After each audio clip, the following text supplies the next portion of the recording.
और अगर मैम ये गठिया का जैसे आप बता रहे हो लाइफस्टाइल या पहले से ध्यान रखना है, करना क्या है, खाना क्या है, सुपर फूड्स क्या है? इसमें दो चीज़ें हैं, एक तो जिनको है और एक जिनको नहीं है जो प्रिवेंट करना चाहते हैं। तो जिनको है मैं पहले उनकी बात करती हूँ कि उनको ऐसे खाने खाने चाहिए जिसमें इन्फ्लेमेशन ना हो, जिसको खाने से हमारी बॉडी में इन्फ्लेमेशन ना हो। इन्फ्लेमेशन मतलब स्वेलिंग, सूजन, रेडनेस, जो खिंचाव और तनाव रहता है वो ना हो। कुछ खाने ऐसे हैं जिनसे होता है। आजकल ये डाइट भी बहुत चल रही है, एंटी इन्फ्लेमेटरी डाइट, वही।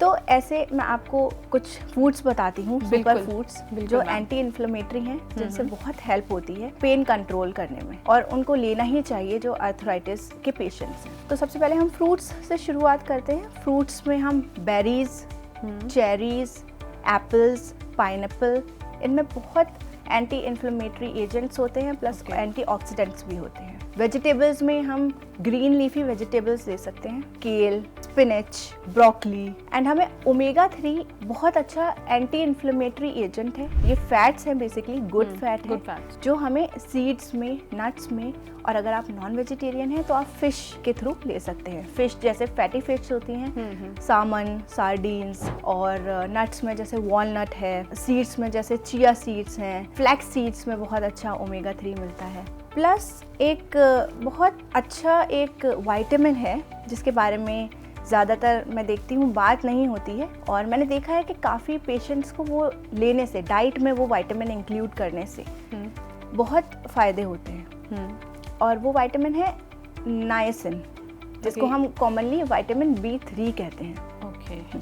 ये बहुत अच्छा एंटी इन्फ्लेमेटरी विटामिन है, और इसको लेने से हमारे जो जॉइंट्स हैं उनकी स्वेलिंग और उसमें जो भी इन्फ्लेमेशन है वो काफ़ी कम हो जाती है। और ये जो विटामिन B3 आपने बताया, हमें किस फूड से मिलेगा, किस फूड में होता है ये हमें मिलेगा ग्रीन लीफी वेजिटेबल्स से, जैसे मैंने आपको बताया अभी, और ओमेगा 3 लेने से। और जो लोग नॉनवेज नहीं खाते वो लोग ओमेगा 3 के मतलब मेडिसिन कैप्सूल्स वगैरह ले सकते हैं? कोशिश करें कि डाइट से ही लें, क्योंकि वो प्रायोरिटी रहती है। और अगर आपके ओमेगा 3 लेवल्स या आपको ज़्यादा हो रहा है या आपको लेवल्स कम हैं, आप ब्लड टेस्ट कराएं, आपके लेवल्स अगर विटामिन्स के या किसी भी चीज़ के कम है तो सप्लीमेंट लेना उसमें ले सकते नहीं तो अपने किचन में सब मिल जाएगा। बिल्कुल, सब कुछ मिल जाएगा। और कुछ ऐसे ड्रिंक्स जो हम ले सकते हैं इस दौरान, और कुछ ऐसे ड्रिंक्स जो हम नहीं ले सकते, बिल्कुल उसे अवॉइड करना है, वो बताइए मैम। देखिए, मैं किचन से ही बताती हूँ। बिल्कुल। हमारा जो हम खाने में भी यूज़ करते हैं, हल्दी हो गई, लहसुन हो गया, अदरक हो गई, ये एंटी इन्फ्लेमेटरी फूड्स हैं। मैं आपको एक बहुत अच्छी ड्रिंक बताती हूँ जिसको पीने से आपके जो जॉइंट्स हैं उनकी इन्फ्लेमेशन ख़त्म होगी, दर्द में भी आराम होगा, एज एन ल्यूब्रिकेंट काम करेंगे आपके जॉइंट के बीच। तो करना क्या है, छोटी सी सिंपल सी बात है। आप सुबह में उठते हैं, पानी आपको 1 गिलास से थोड़ा ज़्यादा बॉईल करने रखना है, उसमें जिंजर ग्रेट करके डालनी है और हल्दी डालनी है, और उसको इतना पकाना है कि वो पानी थोड़ा कम हो जाए। फिर जब वो कम हो जाएगा उसको स्ट्रेन करके उसमें आप थोड़ा सा नमक कलौंजी डालेंगे। नमक कलौंजी इन्फ्लेमेशन के लिए बहुत ज़्यादा बेनिफिशियल है। नॉर्मल नमक वाइट जो हम घर पे यूज़ करते हैं? नहीं, मैंने आपको बताया नमक कलौंजी। अच्छा, नमक कलौंजी अलग है? जी, नमक कलौंजी अलग है, नमक अलग है। ये आपको मार्केट में अवेलेबल होता है, बहुत नकली भी मिलता है ये।